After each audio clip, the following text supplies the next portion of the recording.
Hello everyone, आप सभी का स्वागत है नॉलेज पॉइंट 9020 के चैनल में। और आज हम पढ़ने वाले हैं 10th क्लास का चैप्टर नंबर 5 जिसका नाम है मुद्रण आधुनिक दुनिया। तो चलिए स्टार्ट करते हैं इस चैप्टर को। मैंने जैसे कि आपको पहले ही बताया कि भाई जो हिस्ट्री है उसको हमेशा स्टोरी की तरह पढ़ना चाहिए। तो चलिए स्टार्ट करते हैं अपनी स्टोरी में हमें ये जानना है कि भारत में जो मुद्रण है कहाँ से आया, कैसे हुआ, फिर क्या हुआ। ठीक है, तो भारत में मुद्रण आने से पहले पांडुलिपियों का चलन था जिसपे जो लोग थे वो अपने लेख लिखा करते थे। पांडुलिपि का निर्माण ताड़ के पत्तों से किया जाता था, लेकिन जो पांडुलिपि थी ज़्यादा फायदेमंद नहीं रहती थी क्योंकि इसमें कीड़े मकोड़े लग जाते थे। ठीक है, इसके बाद क्या हुआ भाई, भारत में जो मुद्रण आया जो कि गोवा से आया था। गोवा में पुर्तगाली समूह लेकर आया था। ठीक है, जो पुर्तगाली जो लोग थे यहाँ पे जब मुद्रण लेकर आए तब यहाँ पे मेनली क्या हुआ, 1674 में कोंकणी और कन्नड़ भाषा में 50 पुस्तकें लिखी गई। और इसके बाद बंगाल गजट का निर्माण हुआ जो कि 1780 में हुआ था, लेकिन इस पे प्रतिबंध लगा दिया गया क्योंकि इस गजट में मेनली क्या होता था कि जो ब्रिटिश जो सरकार है इसके विरोध में कुछ पत्रिकाएं लिखी जाती थी। बंगाल गजट का निर्माण ऑगस्टन हिक्की के द्वारा किया गया था।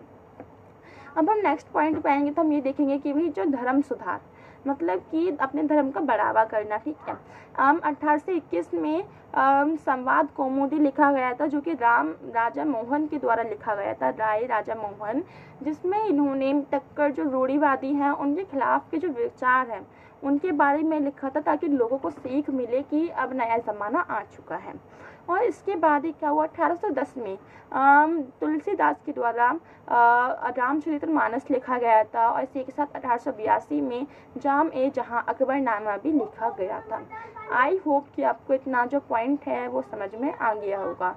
अब हम नेक्स्ट आते हैं कि प्रकाशन की रचना या फिर जो प्रकाशन था। ठीक है, अब क्या हुआ, जो लोगों ने पुस्तकों को ज़्यादा इंटरेस्टिंग बनाया, मतलब कि उसमें अलग अलग प्रकार के चित्र भी दिखे और उसको बनाया गया जिससे लोगों के अंदर इंटरेस्ट आए उसको पढ़ने में। ठीक है, बस इसमें इतना ही है। नेक्स्ट पॉइंट में हम ये पढ़ेंगे कि महिलाएं मुद्रण कैसे लेकर आए, मतलब कि जो रूढ़िवादी जो लोग थे वो नहीं मानते थे कि जो महिलाएं हैं उन्हें पढ़ना चाहिए, लेकिन धीरे धीरे जब मुद्रण आया तो जो लोग थे उन्होंने अपनी बेटियों को भी पढ़ाना सिखाया। लेकिन यहीं पे कुछ ऐसे भी जो लोग थे रूढ़िवादी जिनको ये मंजूर नहीं था। ठीक है, जिनके बीच मेनली क्या हुआ कि यहाँ पे हम दो स्टोरी पढ़ेंगे जिसमें एक मुसलमान जो लड़की थी वो छुप छुप के पढ़ती थी और रस सुंदरी नामक जो लड़की थी जो कि तमिल के परिवार में आती थी वो भी छुप छुप के पढ़ती थी। बाद में उसने अपना एक आत्मकथा भी लिखी। ठीक है, आई होप कि आपको इतना जो है वो समझ में आ गया होगा। नेक्स्ट में ये आता है कि भाई राम पंडिता बाई ने और इसी के साथ जो ताराबाई है उन्होंने भी महिलाओं के लिए अलग अलग प्रकाशन लिखे ताकि लोगों को सीख मिले कि भाई अब नया दौर आ गया और महिलाएं भी क्या कर सकती हैं, पढ़ाई कर सकती हैं। यहीं पे एक व्यक्ति था जिसका नाम था रामचड्डा जो था उसने मेनली क्या किया, एक लेख लिखा जिसमें उसने बताया कि जो बीवियाँ हैं जो महिलाएँ हैं वो बस घर को संभालने के लिए आई हैं, वो बस अपने बच्चों को सही परवरिश देने का ही काम कर सकती हैं। और ये जो पुस्तक थी उस समय बहुत ही ज़्यादा पढ़ी गई थी। आई होप कि आपको इतना जो पॉइंट है वो भी समझ में आ गया होगा।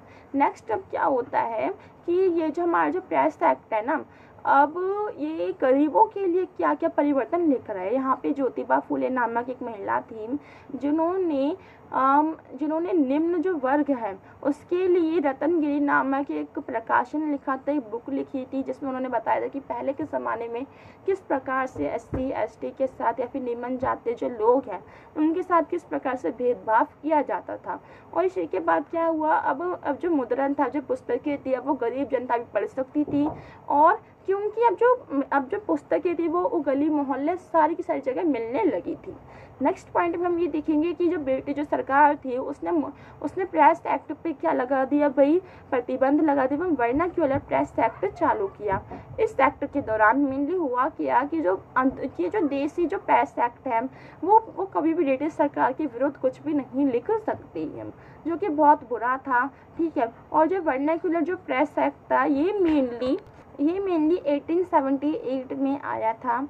और इसी के साथ यहाँ अगर आप यहाँ पे आगे देखेंगे कि केसरी नामक जो पत्रिका थी वो भी लिखी गई।